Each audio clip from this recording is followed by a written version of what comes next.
창세기 강의 195번째 주님 내 안에 찬양함으로 시작하겠습니다.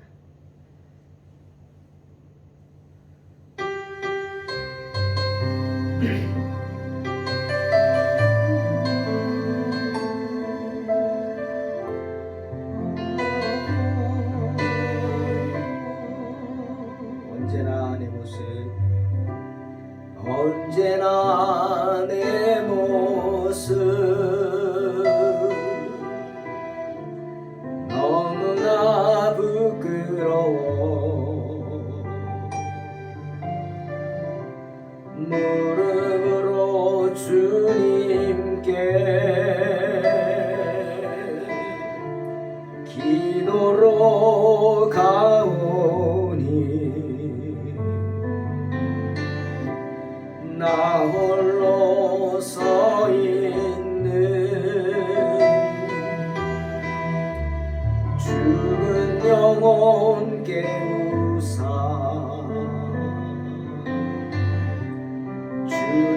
주님만 나를 세워 내 영 살게 하소서.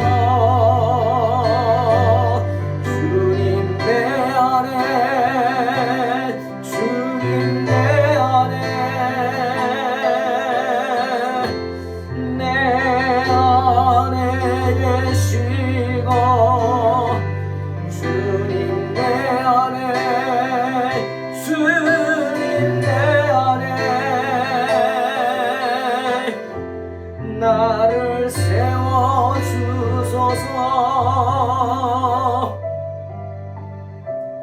언제나 내 모습 너무나 부끄러워 무릎으로 주님께 기도로 가오니 나 홀로 서 있는 죽은 내 영 깨우사 주님만 나를 세워 내 영 살게 하소서. 주님 내 안에 주님 내 안에 내 안에 계시고 주님 내 안에 주님 내 안에 나를 세워주소서. 주님 내 안에 주님 내 안에 내 안에 계시고 주님 내 안에 주님 내 안에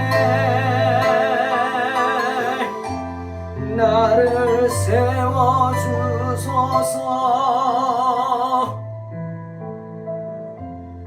나를 세워주소서.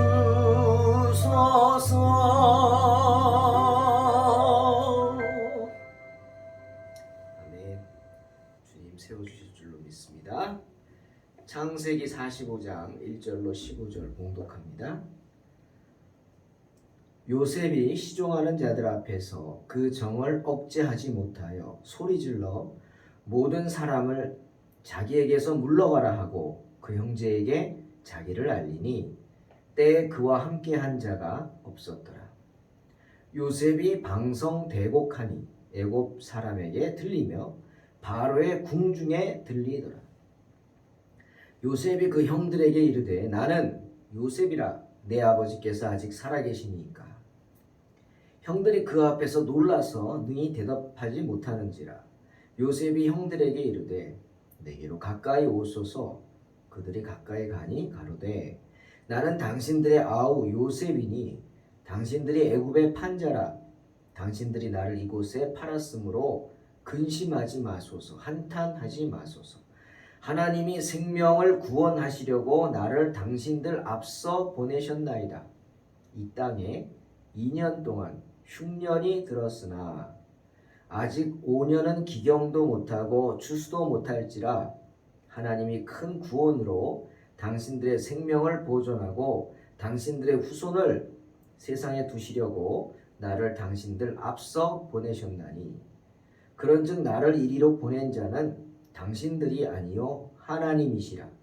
하나님이 나로 바로의 아비를 삼으시며 그 온 집에 주를 삼으시며 애굽 온 땅의 치리자를 삼으셨나이다. 당신들은 속히 아버지께로 올라가서 고하기를 아버지의 아들 요셉의 말에 하나님이 나를 애국 전국의 주로 세우셨으니 내게로 지체 말고 내려오사 아버지의 아들들과 아버지의 손자들과 아버지의 양과 소와 모든 소유가 고센 땅에 있어서 나와 가깝게 하소서. 흉년이 아직 5해가 있으니 내가 거기서 아버지를 봉양하리이다. 아버지와 아버지의 가속과 아버지의 모든 소속이 결핍할까 하나이다 하더라 하소서. 당신들의 눈과 내 아우 베냐민의 눈이 보는 바 당신들에게 이 말을 하는 것은 내 입이라. 당신들은 나의 애굽에서의 영화와 당신들의 본 모든 것을 다 내 아버지께 고하고 속히 모시고 내려오소서 하며 자기 아우 베냐민의 목을 안고 우니 베냐민도 요셉의 목을 안고 우니라. 요셉이 또 형들과 입맞추며 안고 우니 형들이 그제야 요셉과 말하니라. 아멘. 오늘 본문을 통해서 우리는 용서라는 것이 무엇인지 한번 생각을 하게 됩니다. 여러분, 용서가 무엇입니까? 용서란 누군가 나에게 죄를 지거나 해를 끼친 사람을 꾸짖거나 벌을 주지 않고 너그럽게 살펴서 이해하는 것입니다. 그래, 뭐 그럴 수밖에 없었지. 그래, 내가 많이 힘들었지만 너는 그럴 수밖에 없었지. 그래, 이해한다 하고 받아주는 거죠. 정말 쉽지 않은 겁니다. 그리고 저는 그런 생각합니다. 용서에는 많은 시간이 필요할 것 같습니다. 그 긴 시간 동안 정말 나는 힘들죠. 나를 힘들게 하는 단어가 있다면 그게 바로 용서라는 단어일 것입니다. 왜? 용서는 쉽게 할 수 있는 것이 아니고 또한 누구나 할 수 있는 것도 아니기 때문이죠. 오직 하나님께 은혜를 받은 자들만이 용서할 수 있다고 저는 생각합니다. 하나님의 용서의 은혜를 체험한 사람만이 용서할 수 있다고 생각합니다. 그만큼 어려운 것이 용서입니다. 또 내가 누군가를 용서한다면 그 용서하는 모습 또한 중요하죠. 말로만 하는 용서는 될까요? 안 됩니다. 말로만 하면 안 돼요. 그 용서하는 마음을 보여줘야 돼요. 용서하는 마음을 행동으로 나타내 보여줘야 합니다. 때문에 주님도 마태복음 18장 35절에서 그런 말 했어요. 너희가 각각 중심으로 형제를 용서하지 아니하면 내 천부께서도 너희에게 이와 같이 하시리라. 어떻게? 중심으로 용서하라. 중심으로. 여기서 중심으로라고 번역한 원어를 보니까 헬라어로 카르디아라는 단어입니다.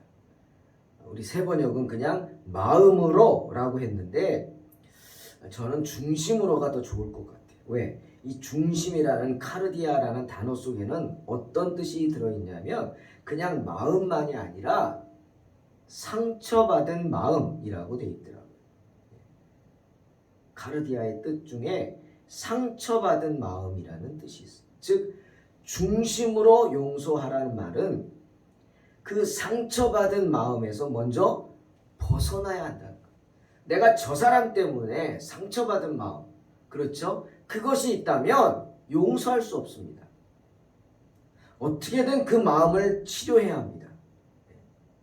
왜 우리 속담에 그런 말 있죠. 자라보고 놀란 가슴 뭐 보고 놀라요? 소뚜껑 보고 놀란다. 왜 그런 속담이 나왔느냐? 우리 뭐 소뚜껑 모르는 분들도 많겠지만 예전에 부엌은 밖에 있잖아요. 이렇게 불 떼서 그 위에 솥을 얹어놓고 물을 끓이고 요리를 하고 아궁이에서 이렇게 했어요. 근데 그 솥에 솥을 얹혀놓죠. 아궁이에 그 솥의 뚜껑이 검은색으로 된 뚜껑이 얼핏 보면 자라같이 보인단 말이에요. 그러니까 자라를 보고 놀란 사람은 솥뚜껑을 보고 놀라게 돼 있는 거죠. 왜요? 비슷하게 보이니까. 그 말인즉슨 뭐냐? 상처가 낫지 않았다는 거예요. 내가 자라를 보고 놀랐어요. 그 상처를 치유해야 돼요. 이제는 그 상처가 치유가 돼서 아무것도 아니구나, 자라구나 라고 치유가 돼서 이제는 자라를 보도 놀라지 말아야죠. 그러면 소뚜껑 본다고 안 놀랍니다.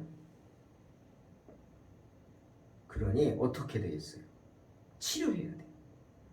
그 상처받은 마음, 카르디아, 상처받은 마음을 치료해야 되는데 그러기 위해서는 뭐가 필요해요? 시간이 필요해요. 시간이 걸리겠죠. 1년, 때론 10년, 때론 20년, 30년, 50년이 걸릴 수도 있어요. 하지만 그 시간, 어떤 시간이 걸려서라도 그 상처받은, 상대방에게 상처받은 마음이 치료가 돼야 내가 그 상처받은 마음에서 벗어나야 그 사람을 진심으로 용서할 수 있다는 거예요. 벗어나지도 않아놓고 그냥 주변의 의식 때문에 할 수 없이 누군가 막 압력을 가하든지 그래서 할 수 없이 내가 용서한다? 그건 진정한 용서가 아니죠.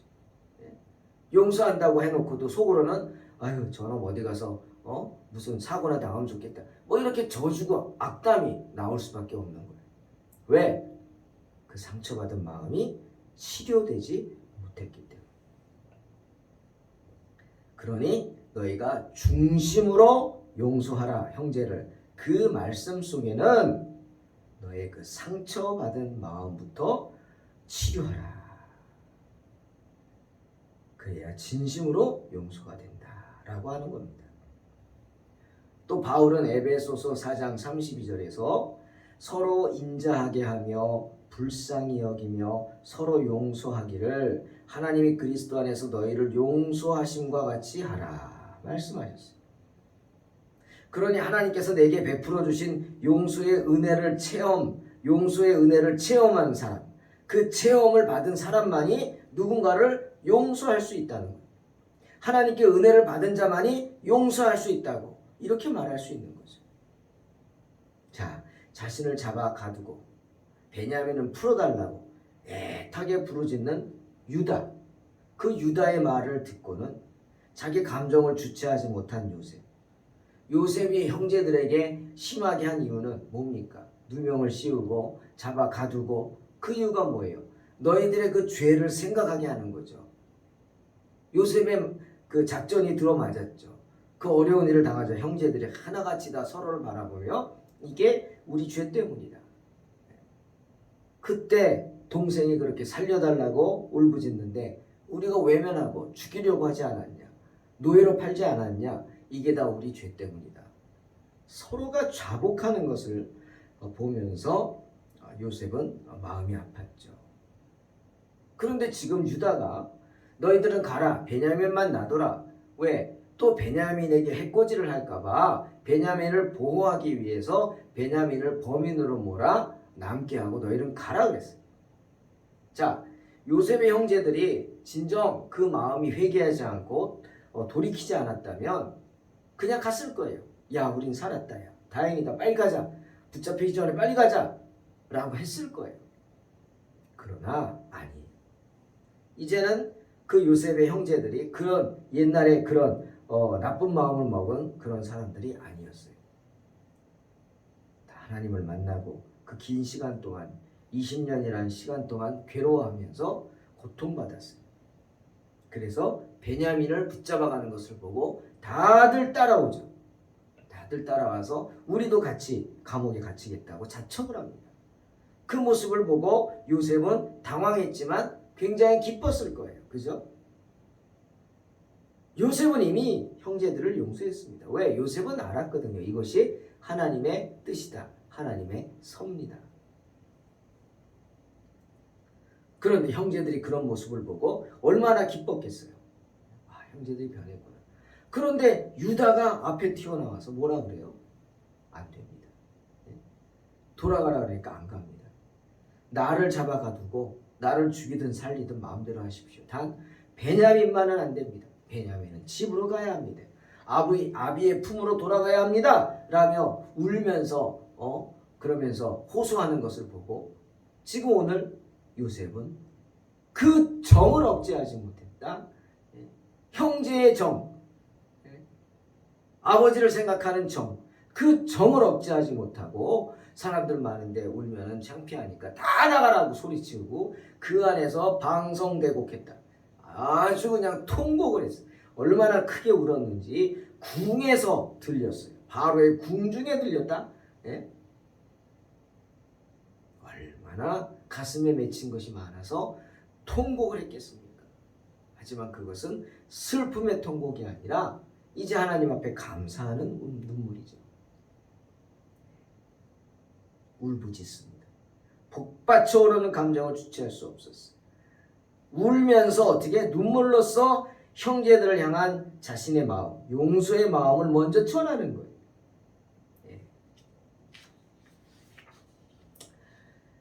애굽의 총리가 내가 요셉이요, 당신들의 동생 요셉이요 라고 밝히자 나머지 아들들의, 야곱의 아들들의 반응이 어땠겠습니까? 그냥 얼음 땡이겠죠. 얼음 땡, 꼼짝도 않았어요.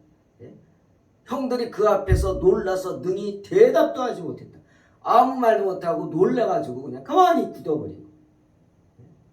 여러분, 한마디로 말하면 두려움 그 자체였을 겁니다. 왜? 자신들이 요셉 동생에게 한 짓이 있기 때문이죠. 때문에 아무 말도 하지 못한 채 두려워서 떨고 있는 그 형제들, 그 모습을 보고 요셉이 뭐라 그래요? 두려워하지 말라. 당신들이 나를 이곳에 팔았으므로 근심하지 말라. 한탄하지 말라. 왜? 놀라운 신앙의 고백을 합니다. 하나님이 생명을 구원하시려고 나를 당신들 앞서 보내셨나이다. 라고 놀라운 고백이죠. 하나님의 예정하심을 말하는 거예요. 하나님의 섭리를 말하는 거예요. 하나님이 생명을 구원하시려고. 여기서 생명은 뭡니까? 많은 사람들이에요. 자기 가족만이 아니에요. 야곱 식구들만이 아니에요. 많은 세상의 그 많은 사람들의 생명을 구원하시려고. 만약 야곱이 총리가 되지 않았다면 많은 사람이 굶어 죽었을 거예요. 하지만 야곱이 총리가 돼서 7년의 풍년과 7년의 무서운 기근, 환난을 준비했기 때문에 사람들이 굶어 죽지 않고 살 수 있었죠. 그 많은 생명들을 구원하시려고 나를 당신들 앞서 보내셨나요? 애굽에, 그죠? 노예로 팔렸다. 그렇게 표현하지 않죠. 참 요셉은 현명한 사람이죠. 그래서 당신들이 나를 노예로 팔아버린 거다. 그러지 않습니다. 나를 앞서 보내셨다. 요셉은 그들이 범한 그 악행을 통해서 하나님이 오히려 선을 이루셨다고 말함으로써 형제들이 요셉에 대해 느끼는 그들의 죄책감, 그것을 가라앉히려고 노력했습니다. 사랑하는 성도 여러분, 죄인들은 자신들의 죄를 슬퍼할 수밖에 없습니다. 그러나 자기 죄를 진실로 회개하는 자들이라면 자기들의 범죄에도 불구하고 하나님께서 그 자신들이 범한 그 악을 선으로 바꾸어 이루시는 것을 보게 되면 어떻게 될까요? 감동을 받죠. 큰 감동을 받죠. 지금 요셉의 형제들이 그겁니다. 자기들은 요셉에게 악을 행했어요. 죽이려고 했고 결국 애굽의 노예로 팔았어요. 그런데 그 요셉이 지금 자기들 눈앞에 애굽의 총리가 되어서 서 있는 것을 봅니다. 그것을 바라보는 순간 야곱의 아들들은 어땠을까요? 감동됐어요. 우리가 한 이 악을 하나님은 이렇게 선으로 바꾸셨구나. 감동됐죠. 네? 그러니 하나님 은혜에 얼마나 감사했겠습니까? 자, 이제 요셉은 형제들에게 앞으로 기근이 5년이나 더 계속된다 말합니다. 아마 기근 2년 차에 형제들이 곡식을 사러 온 것 같아요. 그런데 기근이 2년밖에 안 됐는데 다 죽게 생겨서 곡식을 외부에 가서 얻어야 될 그런 형편이니 앞으로 기근이 3년, 4년, 5년, 6년, 7년째 계속된다면 어떻게 되겠습니까? 어떻게 되겠어요? 그래서 지금 요셉이 말하는 겁니다. 하나님이 당신들을 구원하려고 하나님이 나를 앞서 보내셨다.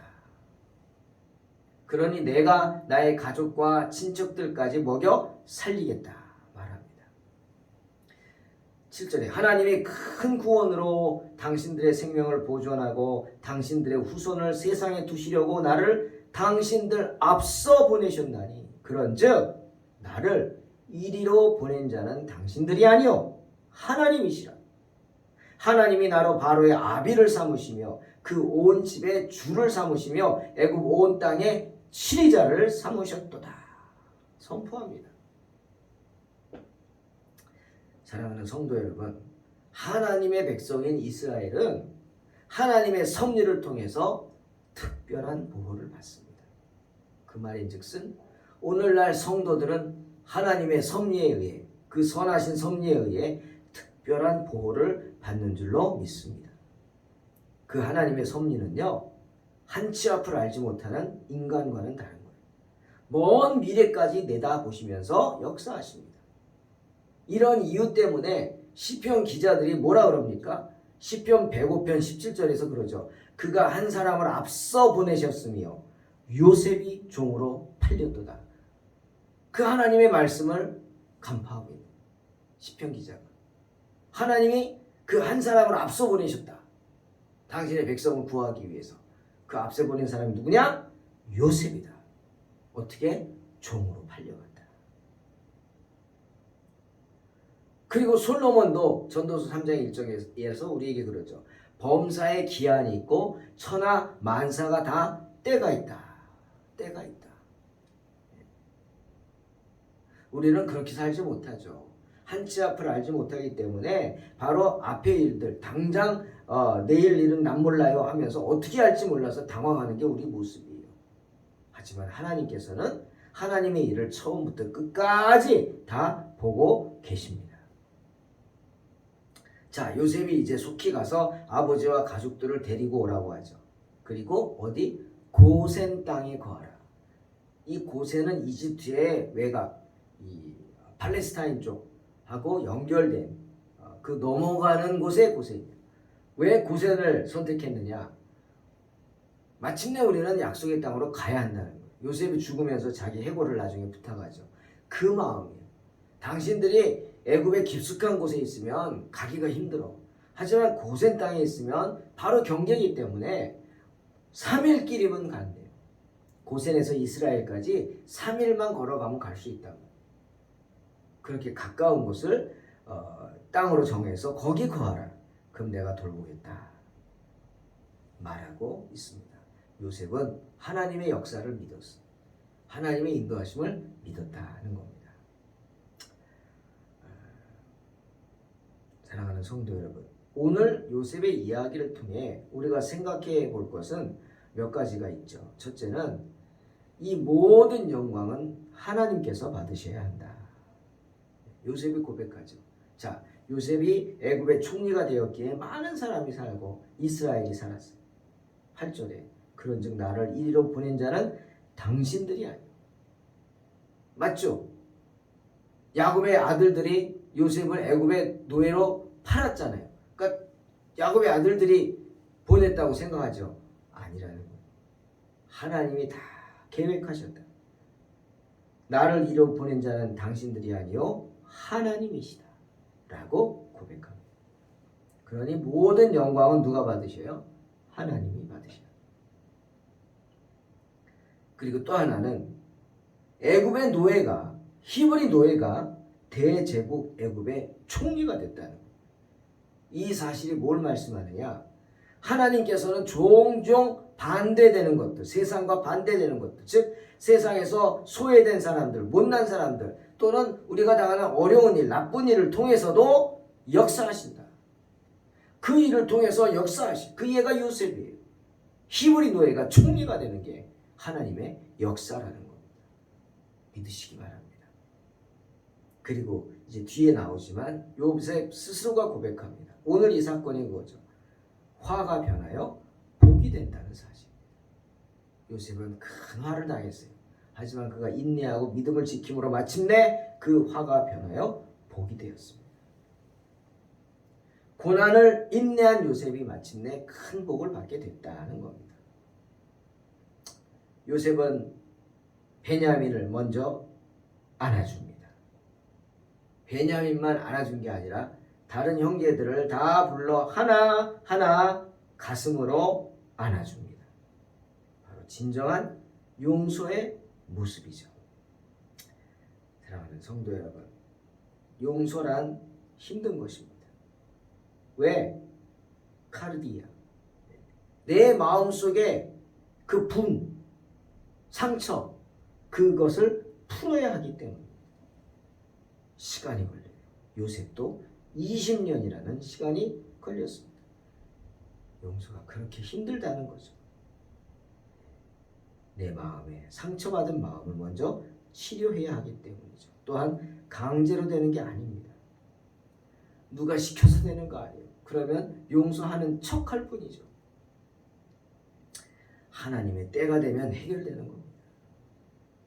때문에 솔로몬도 하나님 앞에서 성전을 봉헌하면서도 그 백성들을 생각할 때 가슴이 아팠어요. 서로를 용서하지 못하고 서로의 그 어떤 조그마한 이익을 위해서 악한 감정을 품고 죽이느니 살리느니 살아가는 그 백성들을 생각하면서 솔로몬이 성전에서 하나님께 그렇게 기도합니다.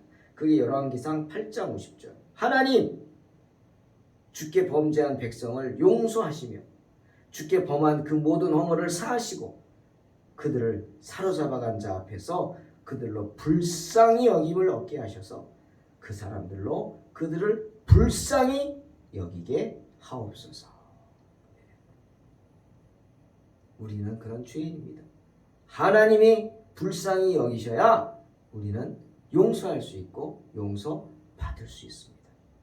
그러니 언제고 이런 용서의 마음을 품고 마음의 상처를 치유함으로 하나님 앞에 나아가 용서할 수 있는 복된 성도가 되시기를 주의 이름으로 축원합니다. 기도하겠습니다. 하나님 감사합니다. 오늘 말씀 통해서 정말 어려운 이야기를 합니다. 용서 쉽지 않고요.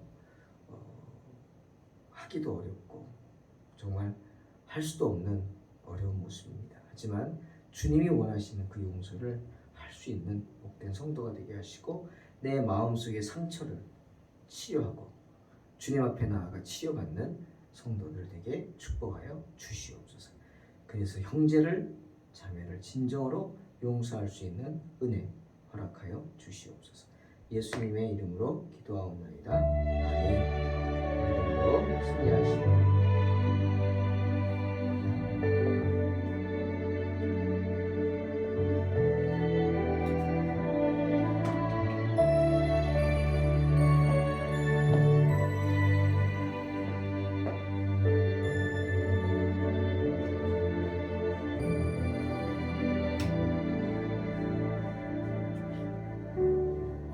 언제나 내 모습 너무나